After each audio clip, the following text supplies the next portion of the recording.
So, welcome everybody to the Rare Business Growth podcast. This is one of the first of many we hope to be doing. I'd like to welcome today Grant Leboff. Or sorry, is it Leboff or Leboff or Leboff or Leboff? I'm not precious about it. Leboff? Sorry. So, Grant, on that note, tell us a bit about yourselves, your background, where you've come from, and your background. What is it you do? Yeah, so I've got a background in sales and marketing. I ran some very large sales teams for PLC, did a lot of sales training, worked in marketing departments. Also, my background, I studied cognitive behaviour. And I think it was the merging of three different things. It was my cognitive behavioural background. So I was being asked to do things in marketing departments and sales departments which just didn't sit right with a lot of... Last 20 years, there's been a lot of new understanding about how human beings tick and what makes them work. And some of the sort of traditional sales approaches just didn't work with what I'd learned in cognitive behaviour. So it sat a bit uncomfortably. And then I think, very excitingly, it was the emergence of the web back in the early 90s as well, which started to change customer behaviour very slowly. But it started to change customer behaviour. And it was the merging of those three things that kind of got me thinking and led to me kind of developing my own theories, working as a consultant, putting them into practice. And that led to my first book, which was Sales Therapy, and running a successful direct marketing company, which I sold back in 2008. Now I run a marketing consultancy, and I write and I speak. Fantastic. And so Sales Therapy was the first book, is that right? That's right. Sales Therapy was the first book. Came out right at the end of 2007. Is it just me, or does that imply that it's therapy for sales because you feel that sales was sick and you're trying to sort of make it better? Yeah, it was actually. It's really it was like a double entendre I was playing. It was kind of sales therapy because I didn't meet many people that were that comfortable with selling. I mean, you got the out and out salespeople that said they enjoyed it, although they only enjoyed aspects of it, really, if their truth be known. Right. And I didn't know any customers that ever enjoyed being sold to. And I just thought it was kind of therapy for everybody, therapy for the customers, therapy for the salespeople, maybe therapy for the management teams that had to manage these people as well. So it was kind of a play on words. Yeah, exactly right. Excellent. And the new one, which just came out the 3rd of January, is that right? Yeah, really exciting. So Sticky Marketing, which is the new book, came out on the 3rd of January. So which was a bizarre date to come out because it's bank holiday, obviously, in the UK. But it came out on the 3rd of January. But really, really pleased, doing really well. We're the #1 sales and marketing book at the moment on Amazon. We're number 5 in the business chart. So someone's liking it, so that's good. Fantastic. And so, who's it aimed at? And so, what's it all about? I mean, sticky marketing, and I know in my in the book that I wrote and came out in October, there's a part of it where I do talk about making your sort of a customer experience sort of sticky, as it were. Yeah. And so the idea of making something sticky, an experience sort of sticky, for me, I've been familiar with that expression since back in the .com days when people are talking about making your website sticky. Yeah, exactly right. Is it that sort of thing? Yeah, it is. I mean, sticky marketing is really aimed at. This is a terrible answer for a marketer, I think, but it's really aimed at everybody. It's really aimed at anybody that has to engage with a customer base and market themselves, promote themselves in some way. So really, for anybody from an owner manager of a one-person business, a home office business, right through to the marketing director at a huge PLC. I think the principles involved in the book are applicable to everybody. Lots of different examples in there that different people will be able to relate to. And I also think it's very, very important, actually, that directors of businesses and CEOs, managing directors who aren't directly involved with the marketing also read the book or have, if they don't read my book, another book, have a really good understanding of the fundamental principles of marketing today and how it plays out. Because marketing today, marketing years ago was very tactical. Yeah. You'd have a product or a service and you throw it at the marketing department if you're a business of a certain size and sort of get them to do it. And they'd have a budget and they might do some direct mails, and if they were a big enough company, they might employ an advertising agency to come up with something, attractive or whatever. But basically, it was a very tactical thing, marketing. Marketing today is very strategic. It has to be embedded into the very ethos of the business in order to make it work. And therefore, I think CEOs and other directors, even from the finance director, people just have to have a fundamental understanding of marketing the same way as they have a fundamental understanding of any business. Yeah. And the idea of sticky itself, sticky marketing, I think the term was first used about websites, it was my understanding, as you've alluded to. I wanted to widen that out. I mean, I did play with the idea of attraction marketing, which I think is the same thing, but I think sticky kind of was a bit more onomatopoeic in a way. It just said what it is, doesn't it? You know, it paints a picture. So I preferred to use that, but I would very much widen it out from sticky marketing, which was about websites, which was getting people to come back to your website, to widening it out to actually sticky marketing, getting people to want to engage and come back to your organization, your business as a whole, not just your website. So, I sort of understand the principle. If I was to say to you, some of our listeners they're like, it also, there seems to be this big sort of belief that's going around right now that everybody who's either reading blogs or listening to podcasts or watching videos and things, we all suffer from a bit of an attention deficit disorder sort of thing. So everybody wants just the quick tips straight out of the hat. Yeah. If I was to say to you, what would be? Can you give me sort of 3 top tips that from the book, and that can then entice people to go off and to buy your book, and then we can shamelessly plug your book even more at the end. Yeah, thank you for that. I appreciate it. Okay. The kind of top tips that I would give people. The first tip is it's not about you; it's about the customer. I think too many people are they think, people, it's a mistake people make, and it's not a deliberate one. You know, everybody thinks they're customer focused, because if you said to anybody running a business, are you customer focused? I mean, it would always be crazy to say, no, I'm not. I don't care about my customers. I don't think you'd ever hear anybody, certainly on the record, say that. And I think most people believe it. They really do believe they're customer focused, but actually they're not. And even you take something like doing a YouTube video, which I think everybody should do. You know, YouTube, I think, gets 2 billion hits a day. Why wouldn't you be on it? Sure. But you know, if doing a YouTube video, so many people that do a YouTube video and it would be about themselves. It'd be about, this is what my company does, this is what we can offer you, the customer, and it's really about them. I mean, they might be telling the customer what they can offer, but it's really about them. So my first tip is, it's not about you, it's about the customer. The thing about marketing is there has to be value in it for the customer. There's that very famous, I actually say this in the book, there's a very famous quote from JFK in his inauguration address. The whole world knows it. It's probably the most famous White House address ever.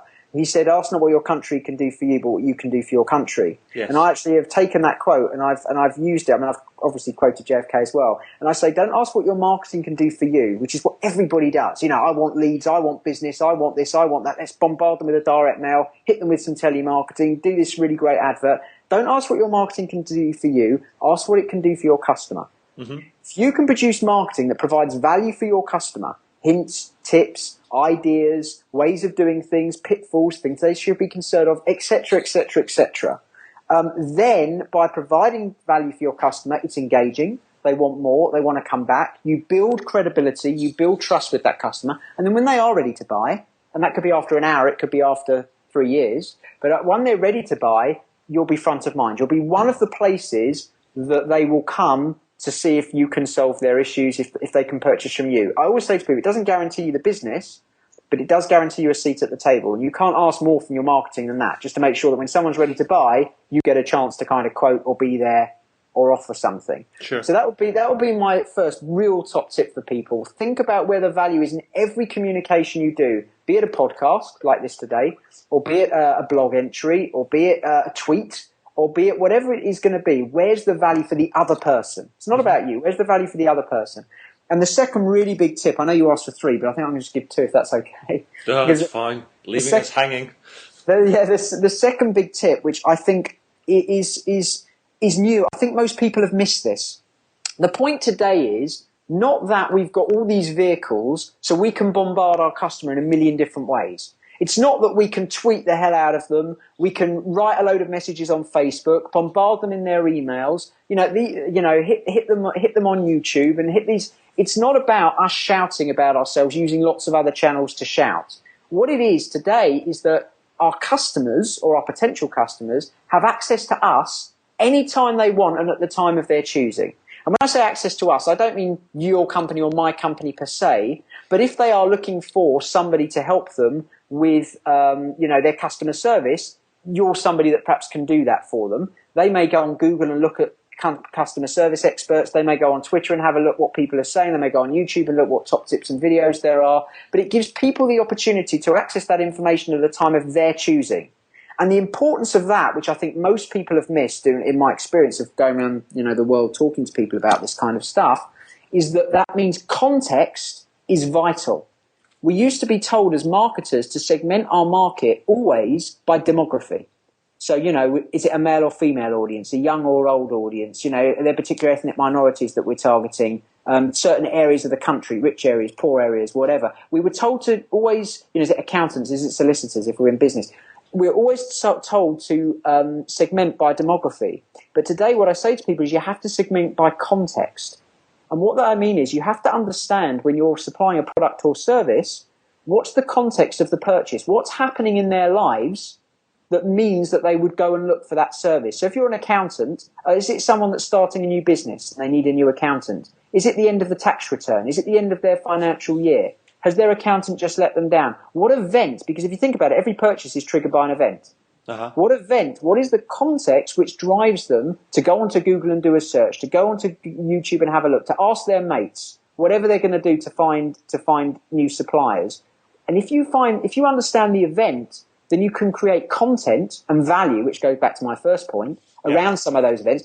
How do you look for a new accountant if you're a new business? Why don't you do a YouTube video about that? What are the top tips for making sure your tax return's correct? Whatever it is. So you can do nice content around the context, which is also important, but also you can make sure that you're relevant to that context. Because I go on people's websites, for example, and almost all people's websites are driven by product and service. We offer this. You're an accountant. We do tax returns. We do end of year. We do file reports. We do X, Y, and Z. Not wanting to pick on accountants too much, obviously. Yeah, not wanting to pick on accountants, but we never get a context. Sure. There's never a context. Have you just done this? Have you just done that? And I think that's applicable to all businesses across the board. And if you want to talk about being sticky, online or offline, it doesn't matter which. Sure. I think by having a context, because you're then talking about events that are relevant in people's lives at that moment, and it resonates.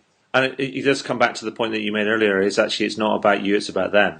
100%. And talking about context, exactly, makes you focus on the customer because you're forced to focus on what's happening in their circumstances at that moment. And I implore anybody listening to this today, go back and look at your website.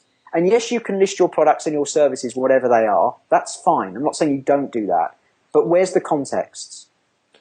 Give people a context. Give people because then that's them. Oh, are you just moving house? Have you just started a new business? Are you doing this? Give them the context because that's what's really driven them to your site in the first place. Yeah, I mean that's great. I mean, I think. Do you think then there's a bit of there's a general thing that we probably need to get away from thinking about? It's when because when we go to. You go to all these events, or you meet somebody at a dinner party or a barbecue or kind of wherever it might be, and somebody says, "What do you do?" And maybe that's one of the things that we need to get away from is being defined by what we think we do, as it were, and being very functional and product and service sort of driven, to being sort of who do we help, or who do we what problems do we solve, or whatever, if you know what I mean. Yeah. I agree with that. I agree. I mean, I suppose it's easy when you go to a party or something. Obviously, what do you do? I'm a gardener, or what do you do? I do this, or I do that, or I'm this, or I'm that person. Because I suppose it's how we define labels, and everybody wants an answer straight, like you alluded to earlier. I suppose everybody wants an answer straight away. Yes. But I do think it's very helpful. I think internally, when you're thinking about your offering to your customer base, whoever your potential clients are. I think, yes, I don't think it helps you to think in terms of I'm a gardener, or I'm an accountant, I'm a recruitment agent, I'm a estate agent, whatever it is that you do. I don't think that's very helpful. I think you do have to look at your product or service in terms of what are the issues my customers or potential customers are going to have which would let them look for me in the first place. Yes. What are those issues that would arise? What are the problems I actually solve for people? Because actually every sale solves a problem. And the second thing is to understand what is the context that surrounds that issue. Yes. Because the issue will have a context as well. Absolutely. It reminds me of there's a story, I don't know if have you heard the story about the guy that goes into the the mason's yard and speaks to these three masons? No, I don't think I do. Okay. Well, there's this guy who walks into this mason's yard and he sees these three masons and he walks up to the first one and he says, "So what do you do?" And he said, "I take this big clod hammer and this chisel and I turn big rocks into sort of shaping little rocks." And he says, "Well, that's interesting. And that's what I do. That's what I'm good at." And he goes, "Well, that's fine." He says, "Okay." And he goes to the second guy and he says, "What do you do?" He says, "Well, I'm a highly skilled, highly trained craftsman, and I create beautiful shaping pieces of sort of rock to order." And he's going, "Well, that's brilliant. That's fine. Thank you for that." And then he goes to the next guy and he says, "So what do you do?" He said, "I build cathedrals." Right.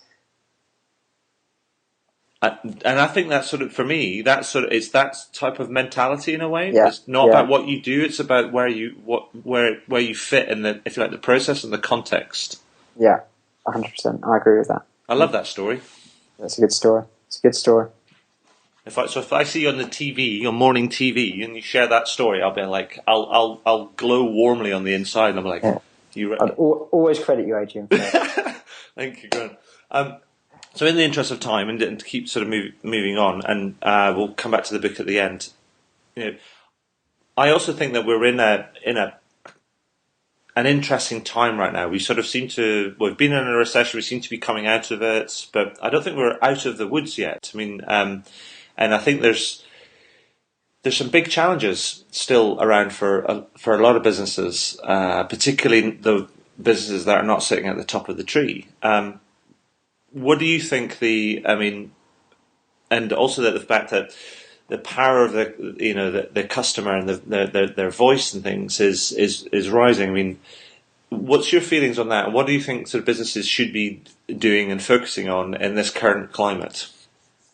Yeah, it's a really interesting question. So I think there's a couple of things I would say. I would say that I think for everybody at the moment there's a lot of opportunity. I know, there's lots of talk of doom and gloom and cuts and this and everything else, and I'm not denigrating that, and I'm not saying there aren't people out there finding it hard, and there are certainly industry sectors that are, of course. But I think actually there's a lot of opportunity because I think it alludes to the fact, because times are changing, because we've got all this new technology, because we've got all these new ways of engaging with our customer base and our customer base engaging with us, I think that there aren't many companies doing it very well. Mm-hmm. And actually, and that's not a criticism, actually, it may sound like one, but what I mean is we're all learning. I think everybody's learning. Even the so-called experts are learning because it's all so new. Yes. And therefore, the market's ripe for people to find new creative innovations, ways of doing things that haven't been done before, ways of addressing things and when I say and give them the opportunity to clean up, it's not the nicest phrase, but you understand what I mean. It gives them yes. Business opportunities to do well in marketplaces that have seemingly very competitive or very commoditized or whatever, just by coming up with a new channel, a new way of addressing the issue, a new way of solving that problem or making life a bit easier for the customer base. And I think technology and the speed of change, obviously it's very challenging for all businesses, but at the same time presents lots and lots of opportunities. In terms of what I think companies should be doing right now, I don't think this is a recession point, but I think it plays out in this market as well. So I think companies have to try and create clear blue water between themselves and others. Yeah. If I think once you're lumped in, they're just like everybody else. Then you do become all about price, and you do end up kind of killing yourself and your business to try and get the business in, and I think there's a lot of people that end up in those kind of games. So it's creating the value around what you do in the clear blue water to make you attractive to a certain audience. And I think that means sometimes just understanding the pond you swim in. I say to people, in today's environment where customers really have to be coming to you, you have to become attractive, or sticky as I like to call it. Yeah. You have to become attractive. Customers have to come to you. If you're a small fish in a big pond, customers are unlikely to come to you because they won't even know you exist. We don't know, you don't spot a small fish in a big pond. Yes. But if you're a big fish in a small pond, you're much more likely to get noticed. And I think what a lot of companies sort of miss out on is finding that pond and being the big fish in it, because people get very nervous sometimes about kind of just trying to appeal to a niche audience. And and sometimes I say to them, well, hold on a minute, is there enough of that audience in your geographical location, in the places that you can serve? I mean, you don't necessarily have to have a geographically based business, but in the people that you can serve, is there enough of an audience to sustain the size of business that you require? And actually, when people look at it that way, there normally is. Yes. But the bigger the fish you are in the smaller pond, you just become more attractive, and it becomes a self-fulfilling prophecy. Sure. And I think the biggest thing that all businesses miss, or most businesses miss, which I'm not quite sure why, because it isn't rocket science really, and here's the killer one: if you're running your own business, you get to pick the pond. Mm-hmm. No one picks it for you. You pick the pond. What people tend to do is they look at a market and go, "Oh, there's 4 ponds there. I'll go in that one." What they never do is that actually I'll dig my own one. And as I said to people, you can always win a game where you choose the rules. I could beat Manchester United at football if I was allowed to pick the rules, because my first rule would be only Grant Leboff can score. So, if you're allowed to set the rules of the game, you can always win the game. The problem is if you play by other people's rules, it's then very difficult. I mean, obviously I'd get killed if I tried to play Manchester United football by the normal rules. So what I'm trying to say is that when you're creating your own pond, you set the rules, you set the parameters of that, the issues that pond's going to address, the marketplace you're looking to address, and you can become very attractive to perhaps a very small group of people, but enough to sustain a very good business. Sure. And I think that's the big thing. How do you get competitive advantage? And I think it doesn't matter whether it's a recessionary environment or a booming one. I think people perhaps think about it less in a boom because there's enough business for everybody. But I think the principles sound whatever. I think you're absolutely right. I think it's more important than ever now is to do things differently, to make yourself sort of stand out, as you rightly say, sort of pick your pond, define your own rules, define yourself and your brand, what your company stands for. And one of the things I keep banging on about is look after what you've got, take care of what you've got, because that's the thing that's going to keep the lights on and keep your business kind of growing, going and growing over the course of the next months. And I mean, I'm a big advocate of, we have this idea where it's called the leaky bucket syndrome or the hole in my bucket syndrome. Yeah. Whereas traditionally marketing's all about, well, let's put more water in the bucket, and I'm saying, well, hang on, why don't we fix the leaks in the bucket first? Yeah. Because it'll just build a sustainable platform for growth. Yeah, I think you're right. I think it's about doing both. I think you're right. And so it is about getting that balance right. Grant, you go around and you speak to a lot of different people and spreading the message and helping different people. I mean, busy fellow.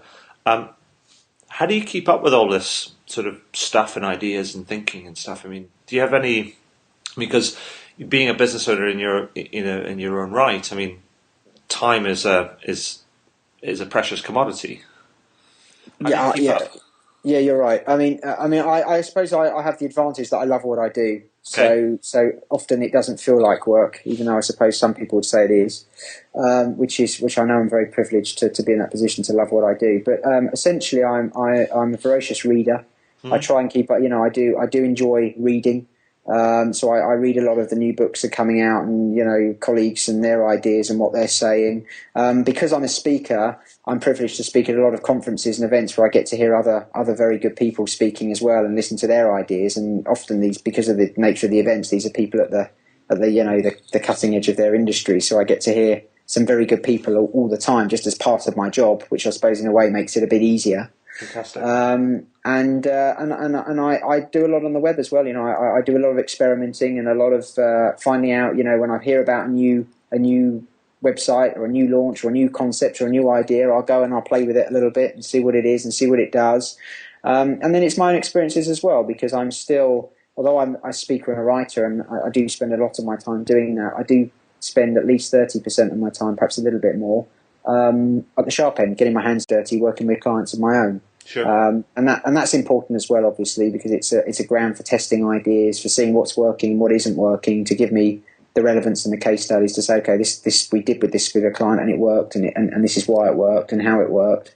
So it's a number of different things. I think it's between going to the conferences and events, which I'm at anyway. I appreciate doing all the reading. Practicing what I preach, as it were, and also challenging myself. I do try and build into, probably not a week, but a month, if I can say that, And I do travel a lot, so I spend quite a lot of time on aeroplanes and in cars and things where I perhaps use as thinking time, just to try and challenge myself. Well, what if we did this a different way? What would it look like? And sometimes, you turn things upside down or move things back to front or whatever, and it looks awful. But sometimes you just stumble across something and think, actually, that's quite clever. That's interesting. So, Sure. so I kind of force myself, if you like, challenge myself. And I think talking to audiences a lot is also great, because I think I get a lot of my inspiration from the Q&As. Right. At conferences. People will ask me a question, and I'll try and give a convincing answer at the time, obviously. But sometimes I walk away and think, actually, that's a really good question. I need to think about that more. Yes. And it forces me, and it's the best kind of challenge, because it's not just a challenge. Not only does it challenge my thinking sometimes, and I appreciate that, but it also, I'm being challenged by someone who's also at the sharp end. Sure. So you're only ever challenged with relevant things, if you know what I mean, because Yes. it's a self-fulfilling kind of audience. They're filtering it themselves.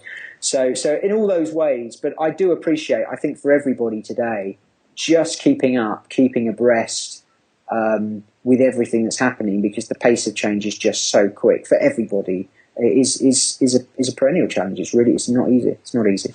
Is there anybody out there that you, who is a writer or a thinker or a blogger or whatever they might be, that you really like and you keep coming back to again and again and again? Oh gosh, there's so many. There's a really good. You're gonna have to forgive me, because Go on, pick one. Go on. My mind's gone blank as to the people behind it. But there is a blog or a newsletter that comes out. I think it's daily. It comes out. I certainly seem to have a lot of them in my inbox. Called Search Engine Land. Right. And that is, I think it's put together by Danny someone. I've forgotten his surname for a moment, but it's. I'm sure if you Google Search Engine Land, it would come up. Yeah. And that's like a newsletter with kind of the latest things that are happening in search engine optimization online, some business news. And you can click. I mean, you couldn't read the whole thing every day. Well, I suppose you could. Take a long time, but you can flick down the headlines and click on a relevant article or whatever. And I do spend an amount of time in a month reading some of those. I find some of the articles and some of the contributors really, really good. So I would definitely recommend that as a source of good information. Is there? Thank you for that. Is there anything else that you'd like to shamelessly plug before we wrap up? Well, if I'm allowed the shameless plug thing, I suppose it's only because it's fresh on the brain. The new book is obviously sticky. It's called Sticky Marketing. And the subtitles, that's why available on marketing's Amazon? changed. Yeah, that's available in all good bookshops, as they would jokingly say, and on Amazon, of course, as well. So, Okay. yeah. And the subtitle is Why Everything in Marketing has Changed and What to Do About It. It's a really relevant, practical book, I think, for people. So I'm happy to shamelessly plug that if I'm allowed. Brilliant. And the other thing I'd shamelessly plug, only because it's hot off the press, not quite the right statement, as you'll see, but we just launched our brand new web portal yesterday, literally, called which is stickymarketing.com. And we're about to launch Sticky Marketing TV on that next month. And there'll be lots of videos and resources for people to go and kind of keep up to date with all kind of aspects of sales and marketing. So love people to check that out, and please do give us feedback, email us back with feedback and ideas that people would like to see out there, because it's to go back to my earlier part of the podcast today, it's not really my site, it's their site. So if people tell me what they're looking for, we'll get contributors and people to put that up there. That's brilliant. Grant, what I'll do is when we put this up on the site, I'll make sure we have all the right sort of links and things into your LinkedIn, Twitter feed, the link to the book on Amazon, and also to Sticky Marketing and all that sort of stuff. So you all get linked up. Thank you very much. I appreciate it. Thanks. I just want to say thank you for talking to me today and sharing some insights into the book. I'm sure it's going to be great. I'll look forward to getting stuck into some of the more of your material on stickymarketing.com. And well, just thank you again for your time and thanks your for having me. input It's been fun. today. Thank you. All right. Well, that's it for the podcast today. Check out the links below, and I'll leave a comment. Let me know what you think. Oh, by the way, Grant, you're always welcome to come. Hop on the blog and share a comment or two with some of our readers, and thank you very much. Talk at some time about maybe you want to maybe write a piece for us as well. Thank you. I'll do that. Thank you very much. All right, fantastic. Well, thank you everybody, and that's it for today.